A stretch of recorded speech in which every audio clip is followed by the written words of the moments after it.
What happens when one of music's most beloved icons sits down with daytime television's most controversial panel?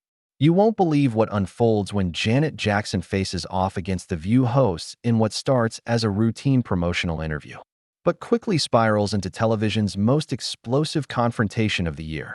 Before we get into this incredible story, make sure you hit that subscribe button and drop a comment below because you're not going to believe what unfolds. The atmosphere in the View studio felt different from the moment Janet Jackson walked onto the set. The legendary performer, there to promote her upcoming documentary series, carried herself with the grace and poise that had defined her decades-long career.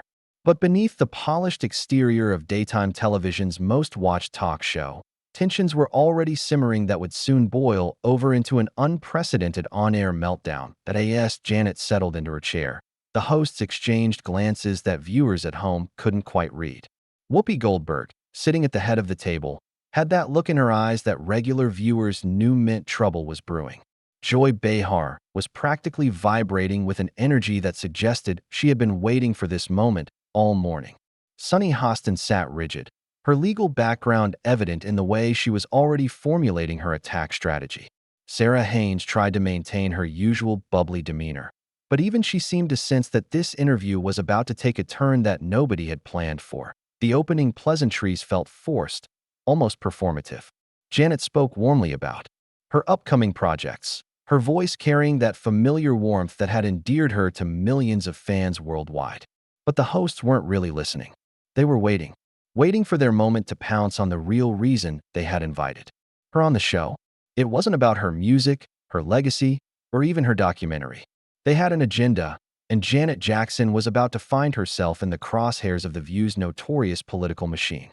So Janet, Whoopi began, her voice carrying a deceptive casualness that anyone familiar with her interviewing style would recognize as dangerous territory.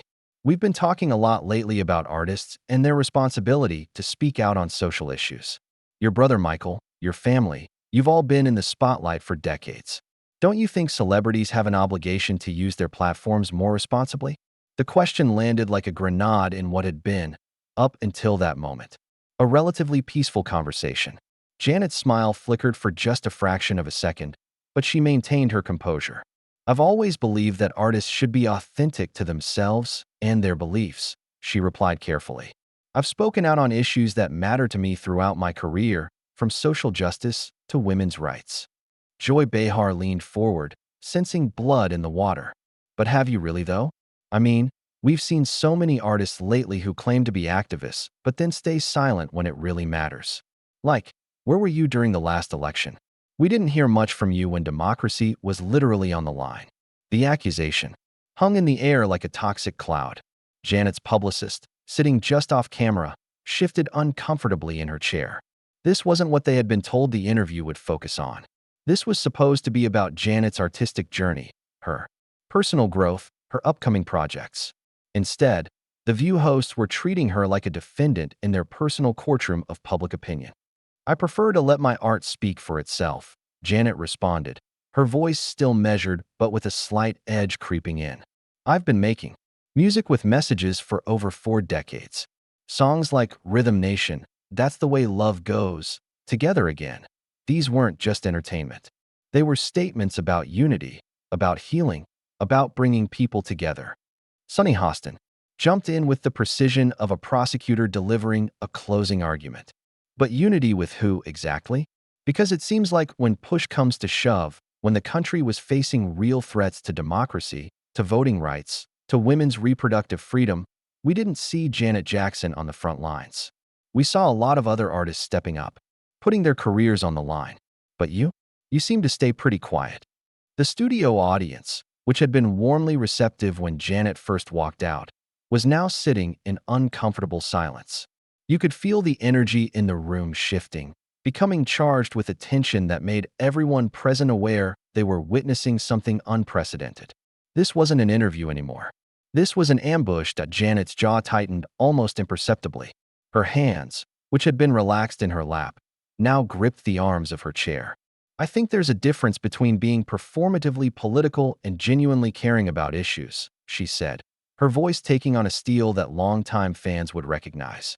I don't think artists should be obligated to perform their politics for public consumption just to satisfy other people's expectations of what activism should look like. The words hit the panel like a slap across the face. Joy Behar's eyes widened, and she let out a laugh that sounded more like a bark. Performatively political? Are you serious right now? We're talking about basic human rights, about democracy itself, and you're calling it performative. Sarah Haynes, who had been trying to steer the conversation back to safer ground, found herself getting swept up in the hostility. I think what my colleagues are trying to say is that with great platform comes great responsibility. You have millions of fans who look up to you, who might have voted differently if they had heard from you. So now it's my fault how people vote. Janet's voice was rising now, the careful control she had maintained starting to crack. I'm supposed to tell grown adults how to think, how to vote, how to live their lives. Is that what you think artists are supposed to do? Whoopi slammed her hand on the table, the sound echoing through the studio like a gunshot. When fascism is knocking at the door, yes. When women's rights are being stripped away, when voting rights are under attack, when marginalized communities are being targeted, then yes, people with platforms have a responsibility to speak up. The confrontation was escalating rapidly, spiraling beyond anything the View's producers had anticipated. Behind the cameras, staffers were exchanging panicked glances, unsure whether to intervene or let this explosive moment play out. The audience sat frozen, some looking genuinely uncomfortable, others leaning forward with the morbid fascination of witnessing a train wreck in real time. Janet Jackson, one of the most successful recording artists in history, a woman who had broken barriers and challenged conventions throughout her career, was being lectured about social responsibility by a panel of talk show hosts who seemed to believe they held the moral high ground simply by virtue of their political opinions. You know what? Janet said, her voice now carrying the full force of her decades in the entertainment industry, dealing with critics, controversies, and challenges that would have broken lesser artists. I find it interesting that you invite me here supposedly to talk about my work, my art, my upcoming projects, and instead you ambush me with this political purity test. Is this how you treat all your guests, or just the ones who don't toe your particular political line? The question hung in the air like a challenge, and from the looks on the hosts' faces, it was clear that Janet Jackson had just crossed a line that they never expected one of their guests to cross. But as tense as things had already become, this confrontation was far from over, and what happened next would shock everyone watching. Joy Behar's face flushed red as she leaned back in her chair, clearly taken aback by Janet's directness. Excuse me? A political purity test? We're asking you about basic human decency, about standing up for what's right. This isn't about politics. This is about morality. Morality according to who? Janet shot back, her voice gaining strength with each word. According to you? According to this panel? You sit here every day telling people what to think, how to feel, who to vote for, and if someone doesn't fall in line with your exact worldview, you attack them. That's not journalism. That's propaganda. The studio erupted in a low murmur of gasps and whispers. This was unprecedented territory for The View. Guests simply didn't talk back to the hosts like this. They certainly didn't accuse them of being propagandists on their own show. But Janet Jackson wasn't backing down. If anything, she was just getting started. Sunny Hostin's legal training kicked into overdrive as she tried to regain control of the narrative. Janet, I think you're deflecting from the real issue here. We're not asking you to be political. We're asking why you chose silence when your voice could have made a difference. When kids were being separated from their families at the border. When women's reproductive rights were under attack. When voting rights were being systematically dismantled. Where was Janet Jackson? Where was I? Janet's voice rose to a level that made everyone in the studio sit up straighter. I was making music that brought people together. I was supporting causes that I believed in privately, without making a spectacle of myself. I was living my life according to my own values, not performing them for your approval or anyone else's. Whoopi slammed her palm on the table again, this time with even more force. Private support doesn't help people who are suffering. Private support doesn't change laws. Private support doesn't save democracy, and public grandstanding does. Janet fired back immediately. Because from where I'm sitting, all your public support, all your daily lectures, all your moral superiority hasn't changed much, has it? The problems you're so passionate about are still there, aren't they? Maybe the issue isn't that I wasn't loud enough. Maybe the issue is that your approach isn't as effective as you think it is. The words hit the panel like physical blows. These women were used to being the ones asking the tough questions, the ones holding others accountable. They weren't used to having their own methods and motivations questioned by someone sitting in the guest chair. Sarah Haynes, desperately trying to salvage what was left of the interview, jumped in with what she clearly hoped would be a more diplomatic approach. Janet, I think we can all agree that we want the same things: equality, justice, fairness. Maybe we just have different ways of working toward those goals. But Janet wasn't interested in diplomatic solutions anymore. The gloves were off, and decades of frustration with the entertainment industry's political expectations were pouring out of her. Do we want the same things, Sarah? Because it seems to me like what you want is for celebrities to be your personal cheerleaders, to validate your political positions by repeating them back to you on cue. You don't want independent thinkers. You want performers who will perform the politics you approve of. Joy Behar couldn't contain herself any longer. That is so incredibly naive. Do you think this is a game? Do you think politics is just some abstract concept that doesn't affect real people's lives? People died because of the policies we were fighting against. And people died while you were fighting against them too. Janet responded with ice in her voice.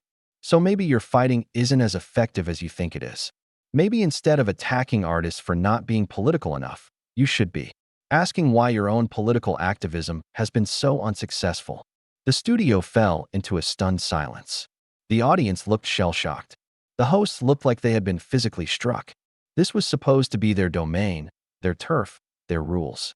But Janet Jackson had just flipped the script entirely, turning their own accusations back on them and exposing what she clearly saw as the fundamental hypocrisy of their position. That Whoopi's voice, when she finally found it, was dangerously quiet. So you're saying that fighting for justice, fighting for equality, fighting for democracy is unsuccessful? You're saying that standing up for marginalized communities is pointless. I'm saying that lecturing people on television every day isn't the same thing as actually fighting for anything, Janet replied with devastating precision. I'm saying that attacking other people for not being political enough isn't activism, it's performance. And I'm saying that maybe if you spent less time criticizing artists for their supposed silence and more time actually listening to what their art is saying, you might understand that there are many different ways to make a difference in this world. The confrontation had reached a boiling point that no one in the studio had seen coming. What had started as a routine celebrity interview had exploded into something much more profound and disturbing. A complete breakdown of the usual power dynamics that govern these kinds of interactions. Janet Jackson, one of the most successful and influential artists of her generation, was systematically dismantling The View's moral authority on live television. But the hosts weren't ready to surrender their platform without a fight. And what came next would push this already volatile situation to its absolute breaking point. Sunny Hostin's voice cut through the tension like a blade, her prosecutorial instincts taking full control. You know what, Janet? I think I understand what's really happening here. You're deflecting because you know we're right. You know that when it mattered most, when your voice could have made a real difference, you chose your comfort over other people's lives. And now, you're trying to make us the villains for calling you out on it. The accusation was so personal, so vicious, that even the usually unflappable Janet Jackson visibly recoiled. But instead of backing down, something shifted in her demeanor. The diplomatic facade that had been cracking throughout the interview finally shattered completely. My comfort. Janet's voice was now razor-sharp, cutting through the studio with surgical precision. You want to talk about comfort? Let's talk about the comfort of sitting behind this desk every day, collecting your paychecks, lecturing people about morality while contributing absolutely nothing to the causes you claim to care so much about. At least when I make music, I create something. What do you create besides division and outrage? Joy Behar's face contorted with rage.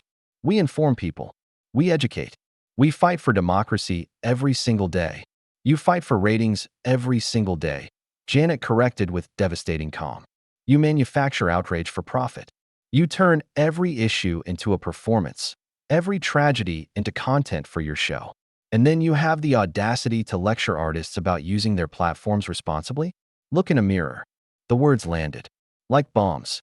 Whoopi Goldberg, who had built her entire career on being the unshakable moderator who could handle any situation, looked genuinely rattled for the first time in recent memory. That is completely out of line. We have spent decades fighting for the things we believe in, long before this show even existed. And what do you have to show for it? Janet asked, leaning forward in her chair with the confidence of someone who knew she had just gained the upper hand. Decades of fighting, decades of lecturing, decades of moral superiority, and the problems you're so passionate about are worse than ever. Maybe the problem isn't that other people aren't loud enough. Maybe the problem is that your approach doesn't actually work. Sarah Haynes, looking desperately uncomfortable, made one last attempt to salvage the situation. Janet, I think we all want the same things. Can't we find some common ground here? But Janet was done pretending this was a reasonable conversation. Between reasonable people. Common ground? Sarah, your colleagues just spent the last 20 minutes attacking me for not performing my politics the way they think I should. They accused me of valuing my comfort over other people's lives. They called me naive and irresponsible. And now you want to find common ground? The time for common ground was before you decided to ambush me. Sunny Hostin wasn't finished. Nobody ambushed you. We asked you legitimate questions about your responsibility as a public figure, and you turned it into an attack on us because you can't handle being held accountable. Accountable to who? Janet's voice rose to fill the entire studio. To you? Who made you the arbiters of social responsibility? Who gave you the authority to determine whether my contributions to society are sufficient? You sit here every day judging everyone else, but who judges you? Who holds you accountable for the damage you do with your constant negativity and division? The question hung in the air like a weapon. For once, the View hosts seemed genuinely speechless. They were used to being the ones asking the hard questions, the ones making others uncomfortable. But Janet Jackson had flipped the entire dynamic, and they had no idea how to respond.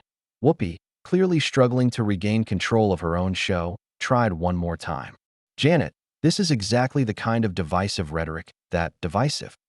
Janet interrupted, her voice now carrying the full force of 4 decades in the entertainment industry. You want to talk about divisive? You've spent this entire interview trying to tear me down because I don't agree with your political tactics. You've accused me of being selfish, naive, irresponsible, and morally deficient. And I'm being divisive for defending myself. She stood up abruptly, her microphone still attached, her voice carrying clearly throughout the studio. You know what the real problem is? The real problem is that you think anyone who doesn't march lockstep with your political agenda is automatically wrong. You think that loudness equals effectiveness, that moral posturing equals actual morality. But here's the truth that you can't handle. Your way isn't the only way, and your voice isn't the only voice that matters. Joy Behar was practically shouting now. So what? We should all just stay silent while democracy dies. We should all just make pretty music while the world burns. Janet turned to face her directly, her composure completely intact despite the chaos around her. Joy, democracy isn't dying because artists aren't political enough. Democracy is dying because people like you have turned politics into theater, issues into entertainment, and real problems into content for your television show. You've made politics so toxic, so performative, so exhausting that regular people don't want to engage with it anymore. The words seemed to physically stagger the hosts. This wasn't just a disagreement anymore. This was a complete rejection of everything they believed about their role in society, their importance, their effectiveness. Sunny Hostin made one final, desperate attempt. That is absolutely ridiculous. We are fighting for justice, for equality. You're fighting for relevance. Janet cut her off with finality. And you're losing. With that, she reached up and removed her microphone, the small action somehow carrying enormous weight in the moment. The studio was dead silent except for the faint hum of the cameras that were still rolling, capturing every second of this unprecedented meltdown. Thank you for having me on your show, Janet said with perfect politeness, her voice now eerily calm after the storm of the previous minutes. This has been very educational. She turned and walked toward the exit, her heels clicking against the studio floor in the absolute silence. Behind her, the host sat frozen, clearly unsure whether to try to stop her, call for a commercial break, or simply let her leave at the edge of the stage. Janet paused and turned back one final time. You know, I came here to talk about my music, my art, my upcoming projects. Things that bring people joy, that unite them, that inspire them. But instead, you wanted to talk about politics and division and anger. I think that says everything anyone needs to know about the difference between us. And with that, Janet Jackson walked off the View set, leaving behind a panel of hosts who looked like they had just survived a natural disaster. The cameras continued rolling for several more seconds, capturing the stunned faces of Whoopi, Joy, Sunny, and Sarah as they sat in complete silence, processing what had just happened. In the end, Janet Jackson had done something that very few guests in The View's history had ever managed to accomplish. She had turned the tables completely, transforming from victim to victor, from defendant to prosecutor. She had exposed what she clearly saw as the fundamental hollowness of their moral authority, and she had done it with the kind of devastating precision that only comes from decades of experience handling hostile interviews and difficult situations. The confrontation was over, but its impact would resonate far beyond the confines of the studio, leaving viewers with a perfect example of what happens when manufactured outrage meets genuine authenticity, and authenticity wins.